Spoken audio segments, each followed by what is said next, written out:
देखिए, आज हम लोग आगे बढ़ रहे हैं। एक्सरसाइज जो हमारा है 3D, उसके आगे 4th क्वेश्चन ऑनवर्ड आज सॉल्व करेंगे। देखिएगा, क्वेश्चन नंबर 4 क्या बोल रहा है आपको। It says determine each of the following products using, वहाँ पे गलत लिखा गया था, डिस्ट्रीब्यूटिव लॉ की जगह सुटेबल रीअरेंजमेंट। आपको सुटेबल रीअरेंजमेंट के करके, सुटेबल रीअरेंजमेंट क्या होता है, मतलब आपको जैसे 3 नंबर दिया हुआ है, आपको जैसा सहूलियत है वैसा 2 नंबर को आप मल्टीप्लाई कर सकते हैं। मतलब ऐसा नहीं है कि आपको 2 से 1658 को ही मल्टीप्लाई करना है, फिर जो रिजल्ट आएगा उसको 50। आप चाहे 2 से 50 को मल्टीप्लाई कर सकते हो, 1658 को 2 से कर सकते हो, 1658 को 50 से कर सकते हो। अच्छा, सुटेबल रीअरेंजमेंट क्यों करने बोला है? आपके जो ऑथर हैं बुक के, वो ऐसा क्वेश्चन क्यों दिए हैं? उनका ये मोटिव है आपको सिखाना कि आप जब मल्टीप्लिकेशन कर रहे हो, अब क्योंकि आप प्रॉपर्टी पढ़ लियो, है ना, मल्टीप्लिकेशन का डिफरेंट डिफरेंट प्रॉपर्टी पढ़ लियो, तो वो प्रॉपर्टी इसीलिए पढ़ाया जा रहा है ताकि आपका कैलकुलेशन को आसान किया जा सके। क्या करें? कैलकुलेशन को आसान किया जा सके। अब मल्टीप्लिकेशन में ध्यान रखना, कभी भी किसी नंबर को अगर 1 में के आगे कितने भी जीरो, चाहे 10 हो, 100 हो, या कोई नंबर से ही मल्टीप्लाई कर रहे हो जिसमें कि लास्ट में एक जीरो हो, 2 जीरो हो, तो वो आसान हो जाता है। तो सुटेबल रीअरेंजमेंट का जो मेन मतलब है, मेन जो आइडिया है, वो ये है कि ज़्यादा से ज़्यादा जीरोज ले आएँ, ताकि अंतिम में जब मल्टीप्लाई करें तो मेरा जो टोटल मल्टीप्लिकेशन का जो कैलकुलेशन है वो बेटा थोड़ा आसान हो जाए। चलो आओ देखो, पहले क्वेश्चन से समझे कि मैंने जो बोला कि आपको मैक्सिमम नंबर ऑफ जीरोज लाना का कोशिश करना है, वो कैसे करेंगे। अब यहाँ पे ध्यान दो बेटा, अगर मैं 2 को मल्टीप्लाई करता है 1658 से, तो लास्ट डिजिट देखो 1658 का 8 है। अगर मैं 2 से मल्टीप्लाई करूँगा तो रिजल्ट में 6 आएगा, और फिर उसको मल्टीप्लाई करना है। अब देखो, अगर मैं 50 और 2 को मल्टीप्लाई कर दूं पहले बेटा, तो मेरे पास 100 मिल जाएगा, और फिर 1658 और 100 को मल्टीप्लाई करना तो कितना आसान है। सिर्फ 1658 के आगे 2 जीरो लगाना है, बस हमारा काम हो गया। अगर आप कोई बच्चा एकदम प्रोसेस से यहाँ से 2 को मल्टीप्लाई करता है ये, तो उसको कितना ज़्यादा समय लग रहा है, इसीलिए बेटा सुटेबल रीअरेंजमेंट किया जाता है। चलो आओ करें। तो 1658 को अभी एज इट इज रखते हैं बेटा, और मल्टीप्लाई में ब्रैकेट में ये दोनों को लिख देते हैं। ब्रैकेट का मतलब है पहले इसको सॉल्व करेंगे उसके बाद ये। तो देखो 1658 और 5 2 जा 10 होता है, और एक जीरो यहाँ, तो 100 आ गया। तो फाइनली ये दोनों को मल्टीप्लाई करेंगे तो कितना आ गया, 165800। इंडियन सिस्टम के अकॉर्डिंग पीरियड्स दे दिए, तो 1,65,800 is the answer for this question. Moving forward, अगला क्वेश्चन देखो। अगला क्वेश्चन बोला है 4 इंटू 927 इंटू 25 बेटा।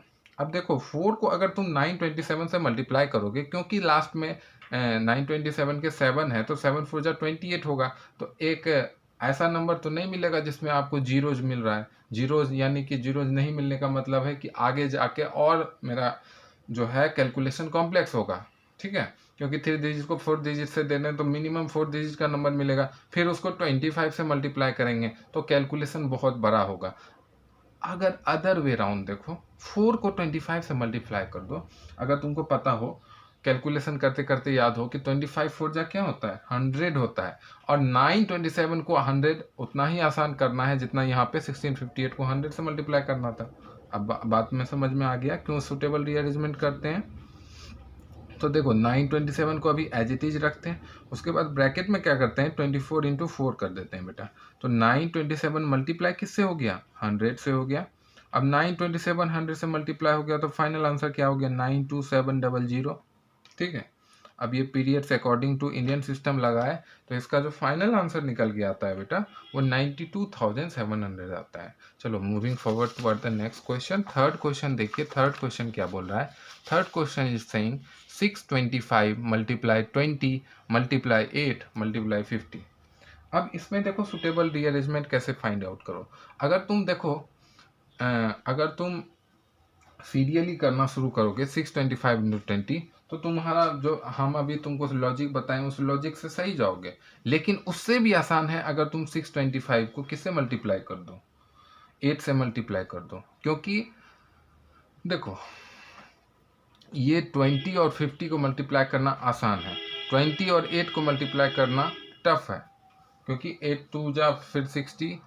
इसीलिए हम लोग क्या करते हैं, 625 मल्टीप्लाई कर देते हैं 8 से, और फिर बचा है 20, फिर मल्टीप्लाई कर देते हैं 50 से। अब देखो 625 मल्टीप्लाई 8 करोगे बेटा तो तुम्हारा आंसर आएगा 5000, और यहाँ मल्टीप्लाई करोगे तो तुम्हारा आंसर क्या आएगा, तुम्हारा आंसर आएगा 1000।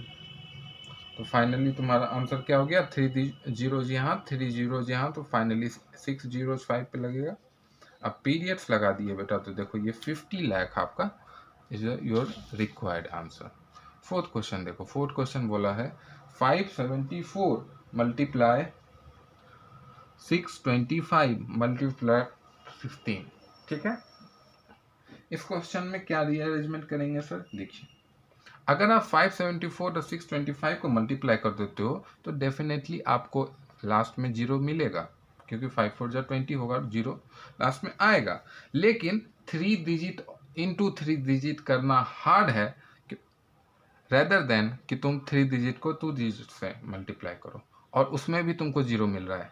तो मेरा तो कंसिडरेशन यही है कि मैं इसको यानी कि 574 को पहले रख दूंगा साइड में, और 625 और 16 को मल्टीप्लाई करूंगा। बाकी आप चाहो तो कैसे भी कर सकते हो, लेकिन ऐसे आपको आसान पड़ेगा। ठीक है, 574 को साइड में रखा बेटा, और उसके बाद ब्रैकेट में 625 मल्टीप्लाई 16 लिख दिया।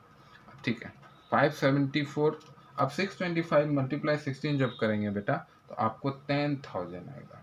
इसीलिए मैंने आपको बोला ये करने, आप अगर वो करते तो आपको ऐसा नंबर नहीं मिलता, और फिर उसको आपको 16 से मल्टीप्लाई यानी 16 से मल्टीप्लाई करना पड़ता, and that is very much calculation बहुत लगता आपको उसमें। ठीक है, अब देखो ये फाइनली क्या निकल के आ रहा है मेरे पास, 574 और हेयर इज 4 जीरोज, तो 4 जीरोज लगा दिए। तो अब देखो अब फाइनली ये कितना आ रहा है, पीरियड्स लगा के देखते हैं अकॉर्डिंग टू इंडियन सिस्टम 57,40,000। ठीक है, अब देखो नेक्स्ट ये क्वेश्चन में क्या बोला है, ये क्वेश्चन में देखो क्या बोला है, 250 मल्टीप्लाई 60 मल्टीप्लाई 50 मल्टीप्लाई 8। ठीक है, यही बोला है।